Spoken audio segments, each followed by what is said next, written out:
everyone. Today we'll be learning about dices for UPSC CSAT. See, this is one of the easiest chapter in UPSC CSAT, which is dice. You know what a normal dice looks like? You must have used it while playing Ludo and all, not the online one, when you play it physically. So it is something like this. So let's say 3 dots, 2 dots, and 5 dots, something like this.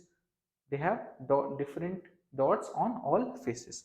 That means it has 6 faces, of which all are different. Correct? One has 1 dot, one has 2 dot, like this. They have different faces. Now this need not be always the one dice that you use while playing. We can have any quantity here, any 6 different quantities. Like I can also have A, B and C here. That's also is fine. We have taken that dice only, and now instead of those dots we have written A, B, C. The point is we have 6 faces in a dice, and in this each are different. Now UPSC has been asking a typical kind of question almost whenever they have asked. So see, what you are usually given is you are given 2 figures, okay, of this same dice. One, let's say if you are looking at a dice from this angle, so this angle is given, this is looking like this, and from some other angle also. So this angle would, the one angle that you are looking from would look something like this, would look like this only. Then let's say I am seeing from that side, what will it look like? It will look like something like this. From that side I have taken a picture. So now just the opposite side, from the back of the board. So this will look like B here, C here. Now the front would be which is opposite to A, let's say D. So this dice can look like this also and this also. Understood? These are just 2 examples. In this way we can have many different figures of this dice from different angles.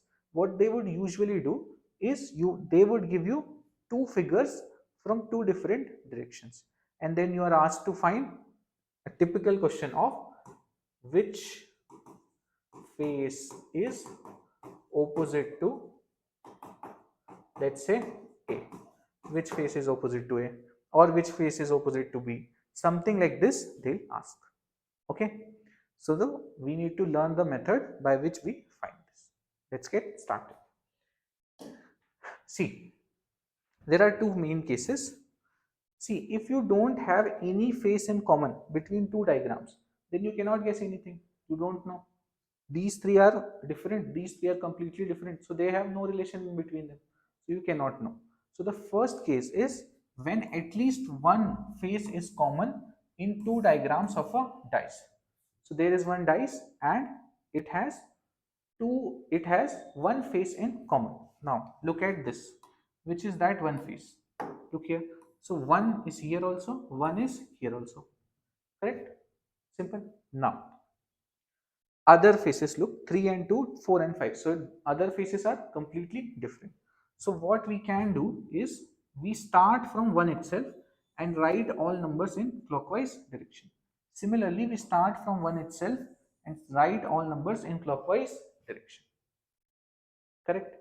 Let's just write it. So start from 1 for this dice, 1. Then next number in clockwise direction is after 1, 3. Then after 3 in clockwise direction, 2. Correct? Simple. Then we will do something similar here also. Start from 1. So it's 1. Then in clockwise direction, what is the next number? 4. Then in clockwise, what is the next number? 5. Correct? Now the numbers that are written correspondingly are opposite to each other. It's a simple trick. So now what we need to do? Simply just mark them. 2 and 5, 3 and 4. Okay, so 2 pairs we have got. That 2 is opposite to 5 and 3 is opposite to 4. Now the only thing that remains is finding out 1 is opposite to what? Now 1 cannot be opposite to 1. Of course, because it's the same number. So 1 cannot be opposite to 1. But if you see 3 and 4 and 2 and 5, they both are used.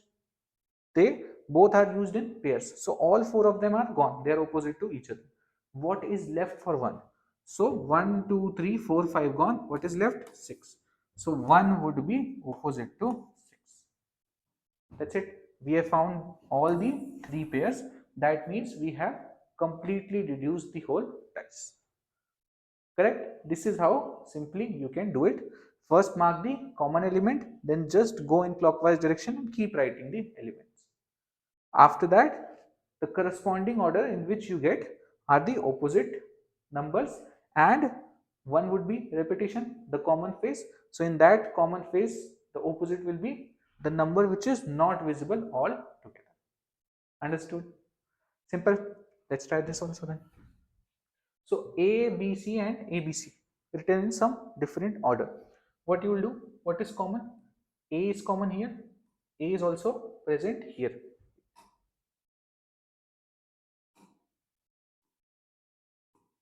Yeah. So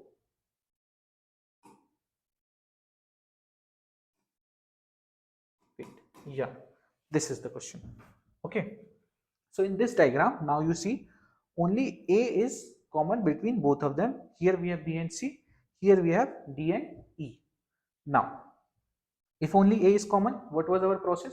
We start from A and write in clockwise direction. So you write A, then the next is in clockwise C, then the next in clockwise is B. Similarly, we will do here also. So start with A and write in clockwise direction. So first is A, then in clockwise, what comes? E, then in clockwise, what's next? D. Simple.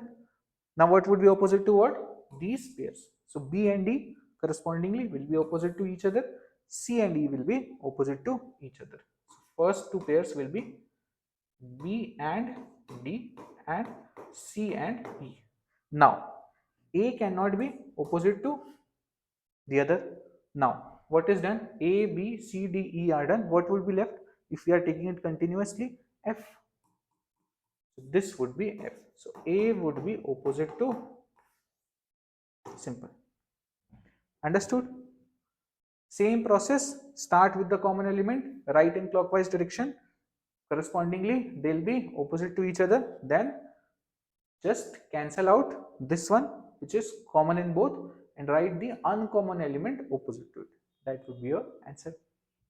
Understood? This is simple. Then, next type is when we have two faces are common in two diagrams of a cube.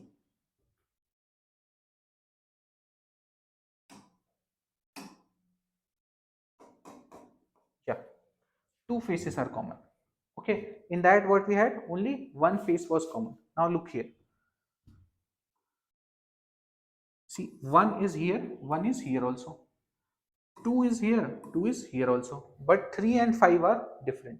So one thing we can definitely say in this, according to the rule, is uncommon elements are opposite to each other.